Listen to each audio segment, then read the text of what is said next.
Good evening, Assalamu alaikum, and welcome to Sports Extra with all the latest roundup of sports tonight. I am Ahmad Nawaz. And I am Sabeel, Hazir, youth football coach and sports analyst. Right, me and Sabeel are going to be discussing a bunch of things. Let's give you the lineup that we have for tonight.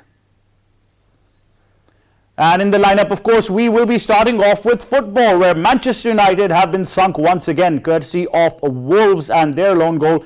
Obviously, it's now difficult for Manchester United. There's been a lot of talk. But besides that, Lukaku's matter has been solved with Chelsea. He's going to be staying at the club. He's admitted his mistake. The management, Thomas Sachal and Lukaku have finally sorted things out. So it's better for the club, for football, and for Lukaku himself as well to calm down, because obviously he's got a career at the club, so he better continue it with decency.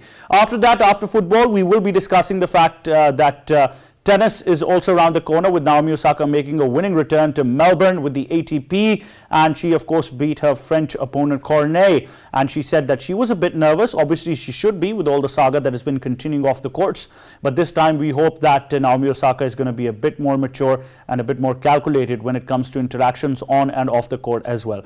After that, we'll be discussing cricket. In cricket is the historic victory of Bangladesh against New Zealand in the Mount Maunganui Test. Bangladesh won by 8 wickets. They got New Zealand all out, were chasing a target of just 43 runs on the final day, and they made it with style. They had their star batsman hitting the winning runs as well.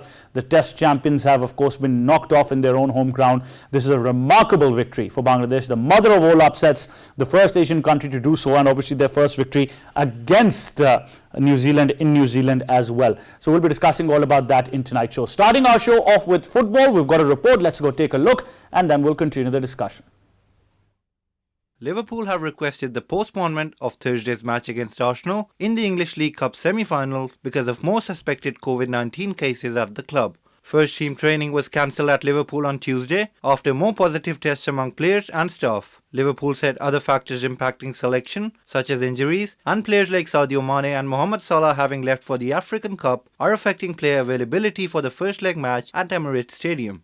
Joao Moutinho's late strike saw Wolves win their first league game at Old Trafford in almost 42 years, beating a disjointed Manchester United 1-0 in the Premier League. Wolves registered 15 shots to Man United's 4 in the first half, the first team to have more attempts than United at home since Liverpool in December 2018. United were better after the break, and the introduction of Bruno Fernandes improved them further. Cristiano Ronaldo had a goal correctly ruled out for offside. Phil Jones was making his first senior appearance for United in 2 years, but his defensive header landed at the feet of Moutinho, who arrowed home past a rooted David De Gea. It was Ralph Rangnick's first defeat as United interim manager, with the club missing the chance to put pressure on the teams above them in the race for the top 4. Wolves leapfrogged Brighton into 8th, just 3 points behind United in 7th place. On the other hand, Romelu Lukaku will stay at Chelsea following clear-the-air talks with Thomas Tuchel, and the striker accepts his controversial interview with Sky in Italy was a mistake. Lukaku recently said he was unhappy with his role at the club and would like to return to Inter Milan in the near future. But Lukaku now believes he should not have made the comments that led to him being omitted from Chelsea's squad for the 2-2 home draw against Liverpool on Sunday. Following conversations with Tuchel, there is now a commitment from all parties for Lukaku to move on from the interview and help Chelsea reignite their Premier League title bid.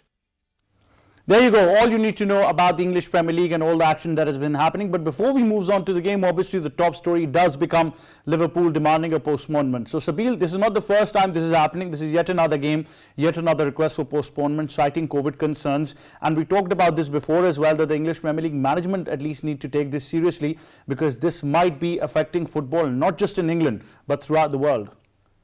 So we spoke a lot about COVID and these protocols that the Premier League has in place, that the FA has in place. We also spoke a lot about how they need to perhaps change these and go about it, because there were too many cases and too many outbreaks, you could say, which will lead to game postponements.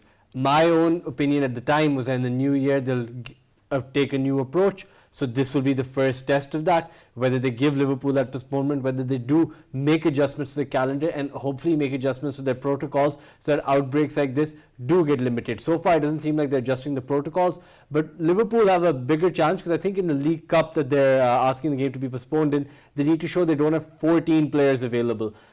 Now, whether they can actually prove that, I don't think they'll be able to. I think they'll, judging by the squad that they announced for the Premier League, I think they will have 14 players available. And the big issue is they'll play that match, and Salah and Mane, as was mentioned in that package, they've already gone off for AFCON. So, tricky situation for Liverpool, but the bigger problem is, is the Premier League actually going to make adjustments to prevent these kind of things happening in the future?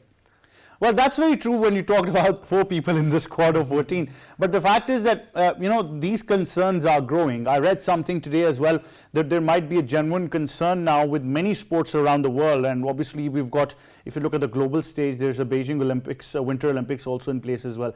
A bit off topic, I know, but, considering football, fans involved back again once more. And, overall things are looking very bleak as far as COVID is concerned. We even had a story the other day where people criticized Novak Djokovic for being allowed to appear in Australia without being unvaccinated, where people could not even attend. Australians couldn't even attend funerals or weddings if they weren't vaccinated. So when we get on to tennis later, we'll talk a little bit about the Australian Open and what to expect there anyway. But Djokovic is an interesting case because that's very socio-political people saying how is he allowed to get away with one thing and we're not. So to get to that is to get... Yeah, and just to highlight, Sabeel, you would remember that we also gave stats where we talked about the fact that there are very less people in the Premier League even, players and staff, the percentage of them being vaccinated is very, very less. Well, yeah, but again, I don't think, according to the WHO and also CDC and NHS, all of these guidelines, it won't affect necessarily the spread, but it does mean that, but that doesn't, and I think it's a cop-out for like the league to say, well, only X amount of our players are vaccinated and we still have to get up. That's a cop-out. The NBA, I'll say this again, had a perfect bubble, 172 or whatever games it was, without a single case. This is before there was a vaccine. This is before there was any sort of treatment available at all, or preventative treatment available at all. So there are cases, and the UFC, by the way, when they're doing fight islands and things, so for individual contact sports, there are examples in place of how to do it successfully with or without a vaccine. Yeah. These are cop-outs on the But just a one-liner in your expert opinion, is the postponement justified? Should they be given a postponement? I think it's fair to say, yeah. I think considering the amount of players that the amount of clubs that have had to play with depleted squads, including Liverpool, I think at this point it's not fair to make them play a semi-final in such a depleted squad. However, if the rules are you need 14 eligible players, I don't think technically they'll qualify, but we'll find out. But then one for all and all for one. Then everybody deserves that chance, not just them. Yeah, 100%. That's kind of what I'm getting at, that they need to make changes to their protocols now, not just in terms of bubbles. The bubble needs to improve. This isn't a very good bubble, quite clearly. The amount of breakouts we've had proves that. The amount of outbreaks we've had proves that. There are better bubbles in place. Look at the NBA. Again, I will say it again and again. They did it well. They did it when there was no issues about vaccinations, and they still managed to get it done. So they're examples of things that work. And also, you need to start giving teams a break. And also, you can't postpone some games and not the other, like you said. So they really need to change their protocols. Absolutely. I think that will be that. But moving on to games that were able to go as planned, it was Manchester United who were up against Wolves. And it, as I cannot put it in simple words. It's been an absolute horror. And 2 days of agony and misery that takes place. And with all the memes coming up, it's never a right time to be a Manchester United fan these days. But if you even watch the game closely, it was that one strike that made the difference, Sabeel, which was a beauty of a goal. We discussed that off air as well. But, Ragnick's got some problems up his sleeves now. I've been trying to justify it for weeks that it takes time to get used to a system. And based on how they performed in that 3-1 win, I looked at that and thought, oh wow, that issue that I saw in midfield, it didn't exist anymore, in that game at least. But perhaps that's just because they were against Burnley, because you still see that same problem. They turn over the ball a lot in the middle. Wolves, Luke Shaw said this in his post-match press conference, like they had no idea what to do when they were on the ball, like they didn't have options, and they just didn't press Wolves very well. So Wolves had all this time and they were comfortable on the ball, and you made it easy for them to play around you. And the biggest problem is, if you look at that goal from Moutinho, beautiful strike, no doubt, right? But I feel so bad for Phil Jones. He's come back, done brilliantly. I genuinely think he had a very good game just to be thrown back. Very emotional. Definitely. If you're a long-time United fan who didn't hate Phil Jones, you're happy to see him back, right? But the reason that header falls to somebody on the edge of the box is because where are the United midfield runners? Nowhere to be seen. He's got all that space and time on the edge of the box to take it down and have a shot, because where is your midfield? There's that massive gap. So it's not really Phil Jones' fault, and it's that's the problem for me. They lose it and they don't really cover that centre well. And in football, the main thing when you're defending is become narrow and cover the centre, and then you worry about the wide areas later. It seems like United are doing the opposite. Yeah, it's completely opposite. But Sabeel, I read something, and obviously these are unconfirmed reports, that about 11 players from the Manchester United squad are in talks of leaving the club now because they see no future. 11 seems very, very conservative. I don't know. We've also heard rumours, I think, about Ronaldo. I don't know if that will materialise. Genuinely, now January's come around, we're going to be hearing a lot of these rumours. I think the manager needs to do, he obviously knows the ground reality there, and the fans, it helps when fans aren't speculating all the time. So if you are a United fan, don't add into the speculation because then it makes it harder for the players to stay focused on task at hand.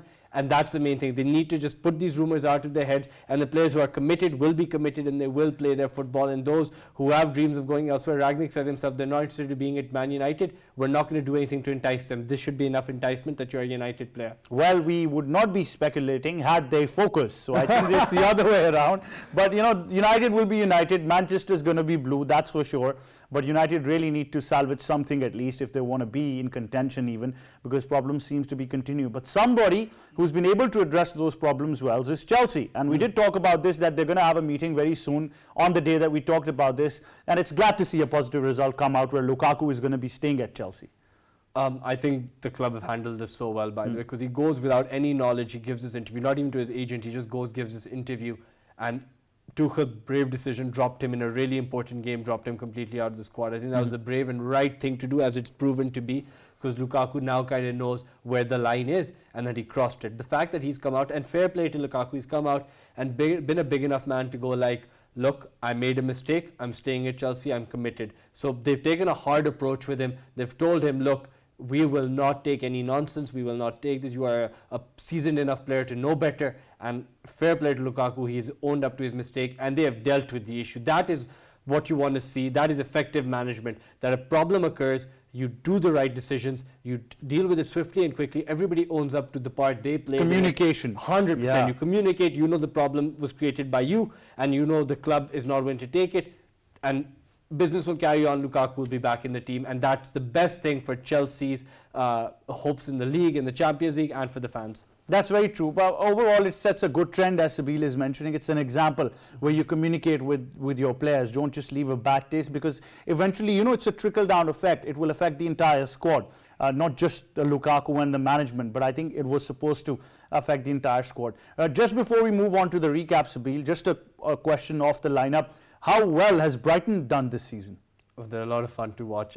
They've done well, I think. Certain players like Trossard and all, he scored a goal a few weeks ago. I can't remember against who exactly, but the goal is still vivid in my mind. It was like a first-time volley where he kind of hit it over the keeper. To be fair, I thought Brighton had good players. I think Maupay is very good as well, as much as he is, I think, a little bit a fan of the dark arts. He's a good player. They have the capacity to entertain. I think they've always tried to, and now things are just clicking a little bit more. And I'm enjoying watching them play, as you are. As any neutral fan is, when mid-table or lower half of the table clubs do well, you're happy to see it. Yeah, for us, it becomes even more difficult to choose one of them now with the way things are going with our favorite club. So probably, we look at other clubs performing well just to gain some positivity. But that being said, time to take a look at our segment recap. And of course, in the segment recap, we discuss where Liverpool has asked for a postponement. Wolves have stunned Manchester United in the Premier League, and Chelsea have solved the matter with Lukaku. He's admitted his mistake. He's going to be staying there. And of course, because Salah and Mane have left for AFCON and other players as well, so Liverpool's postponement is the big news right now in the Premier League. On that note, that wraps up the segment. Moving on to our next topic, that is, of course, we're going to be discussing tennis and the ATP in Melbourne in Australia. Naomi Osaka has made a return. We've got a report on that. Let's take a look. Naomi Osaka defeated Elise Qainat in her first match in 4 months after returning to the tour following mental health struggles, as she gears up for the Australian Open with victory in the first round of the Melbourne Summer Set. This was her triumphant return after taking an indefinite break after a tearful US Open exit in September against Leylah Fernandez. Look at this. Got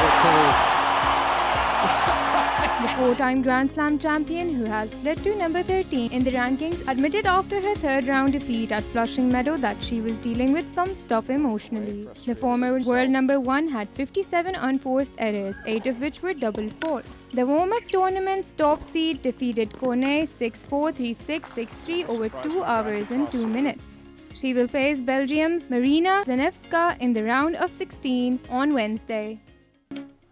There you go, all you need to know about Naomi Osaka. And Sabeel, I think more than her victory, her appearance onto the scenes is much more to talk about.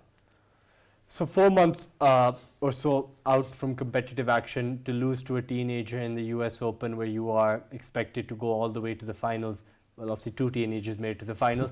It's tough to come back from. She was dealing with her own mental health struggles, and to come back and be ready in time for the Australian Open. And I think it's very important she's come back at this time, because if she didn't play in this tournament right now, she'd be going into the Australian Open straight, and that's not exactly great. You don't want to be playing in that major tournament before, in a Grand Slam, before you ease yourself into it, before you play another tournament, get back into competitive action, get your form. You want to be in form when you make it to that tournament, because if it wasn't for that 4-month break, she'd be one of the 2 odd obviously with Barty, she'd be one of the favourites to make it to the final. Although currently I don't think that's the case. I'm just happy to see her back. I was a big fan of her when she burst onto the scene, and I still always love seeing her play when she's at her best.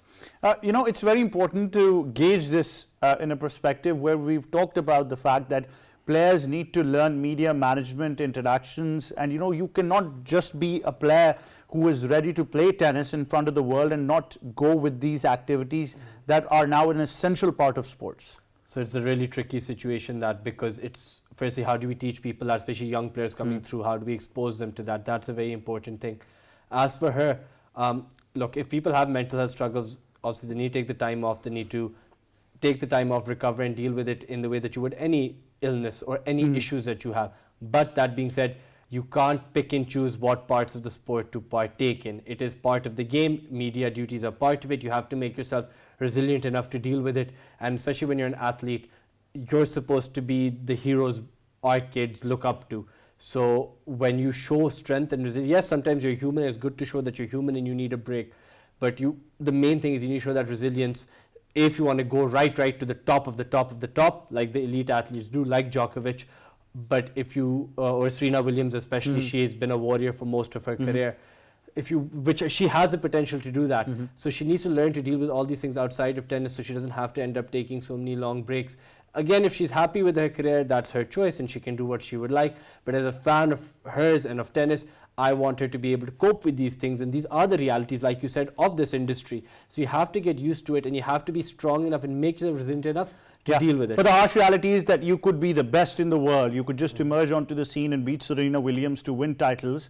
But if you're not good enough to face the media or crowd interactions, you're not going to get anywhere. That's the harsh reality. You're not going to stick around for long. You can look, there's nothing wrong with taking a break once in a while, but this early on to take as many breaks as she has, especially it's odd because she takes a break but then she shoots her own little documentary season. It's like, this is what I mean about picking and choosing. There's no consistency. But again, I don't know her problems, so obviously her coaches and her staff do. But you need to learn to deal with it, especially if you want to be a multiple. If you want double figures in Grand Slams, which her talent is more than capable of getting her. But there's been a school of thought that actually blamed the tournament organizing committees. I, for once, would not blame them because they have every right to do that because, you know, there's a lot of investment going in. There's a complete tournament schedule. They can't just have one person's stubbornness compromise the entire media relationship that the tournament has. Yeah, because that's where the money comes from. Look, if you want to be a multi-millionaire, she was, I think, on Forbes' highest paid. She might have been the highest paid athlete for 1 year as a female athlete. That's an incredible achievement. You've broken the glass ceiling in a way. But that comes from media. It comes from people watching your sport. So these things are how you make your money. I think it's very untitled and ungrateful to blame the tournament organizers. So I think today's generation perhaps takes that for granted. But people who've seen the sport develop know that, look, 30 years ago, people weren't making this kind of money. And 100 years ago, people weren't making any money. So this media management, this exposure to it is what makes you all millionaires. And I think fans of the sport need to realize as well, even if you're a diehard fan, you can't blame the tournament organizers. They have responsibilities. And they're putting on such a high quality broadcast and show because of these media partnerships. You know, if we take this as a case study, that's why some of us actually believe that Emma Raducanu's probably got a great career ahead of her because she's learned to manage these things at a very young age. To be fair, Naomi was as well at a younger age. She was going on talk shows and all these sorts of things. She was on Ellen quite a lot. She was on these kinds of shows.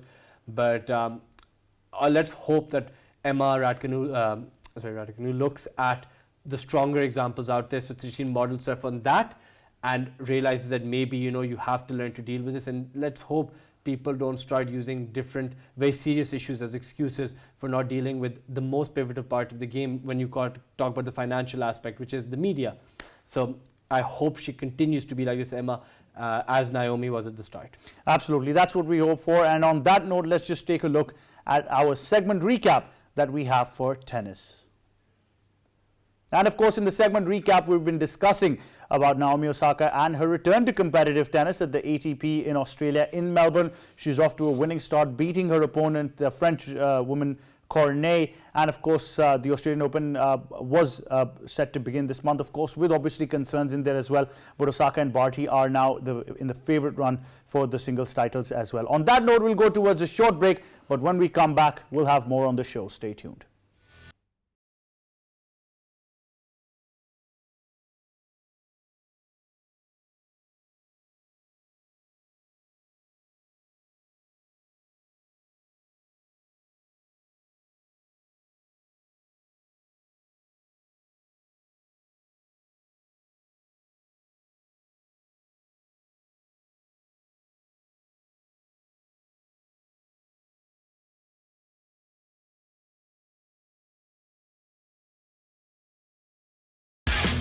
Welcome back to Sports Extra with me, Ahmad Nawaz. Time now for our cricket segment. We've got a report on what we're discussing. Let's take a look and then I'll come back. There it is. Finds the gap. And Bangladesh have finally conquered the World Test champions and now have their first ever Test victory over New Zealand, home or away. It's taken 16 attempts against New Zealand. Bangladesh pulled off a historic upset to end New Zealand's unbeaten home test run with a crushing 8-wicket victory over World Test champions at Mount Maunganui. With Ibadat Husain's career-best performance, the hosts were rolled in for 169 in their second innings. In the air and taken. What a catch that is from the left. That was it. Bolt goes after it. And, oh, that is magnificent! You've been great! Whereas the tourists knocked off the 40 runs required to win for the loss of 2 wickets, marking their first ever win in New Zealand and only their 6th in 61 away tests. Bangladesh is ranked 9th in the world, while the World Test champions New Zealand are second. Dizzying records stumbled as Bangladesh dominated Day 5, claiming 12 vital World Test Championship points. This marked their first win against New Zealand in any format, batting the second most overs in a Test innings so far. It is pertinent to mention that it is the first instance for Bangladesh in Test cricket where their top 8 batters survive 50 or more balls in the same innings. Marking their 6th win away from home, they also ended New Zealand's 8th series winning run on home soil. Victory over New Zealand, home or away. It's taken. The mother of all upsets, as it has been called, Bangladesh's remarkable victory against New Zealand at Mount Maunganui, of course, by 8 wickets. And the fact is, just chasing 40 runs, they did it with relative ease by 8 wickets. To discuss this further, Sabeel is still with us in studios. And joining Sabeel, we've got our cricket expert, Kunnuman Asif Ahmad. Asif, assalamu alaikum, how are you? Walaikum assalam, Nawaz. Thank you very much. Ahmad, Nawaz, how are you? Ahmad, Nawaz is very good and so is Sabeel. Hazir. Mother of all upsets, do you agree? Because I think one person who will be over the moon is Athar Ali Khan right now. Yes, you're right. But to be very honest, that I'm really enjoying, and of course, fantastic feeling. Joy, happiness in the Bengal Tigers camp. Of course, the way they won, it's been amazing. And one thing you should understand that whenever you're playing against New Zealand in New Zealand, and if you're winning the Test match and a side like which has been very favorite in their home country, and then the way they played, it's been remarkable. Especially if you talk about that the way they started in their first innings, and New Zealand 228, and they got 458, and that was the winning moment for them, because in second innings New Zealand completely destroyed by Ibadat Hussain, he got 6 for 46. His spell was extraordinary spell. And I think that though Devon Conway scored that tremendous century as Henry Nichols played really important innings, but whenever you are playing in New Zealand and the spinners, if they perform, it has been amazing. So once again, New Zealand, it is of course it was.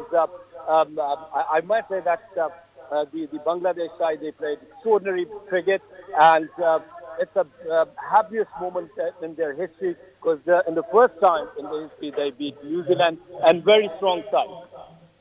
Very strong start indeed. Sabeel, this is a team that beat New Zealand and Australia in their own home conditions, right? Then they had a horrible World Cup. Then, of course, they came to Pakistan as well. But we'll discuss all of this after a short break. Stay tuned.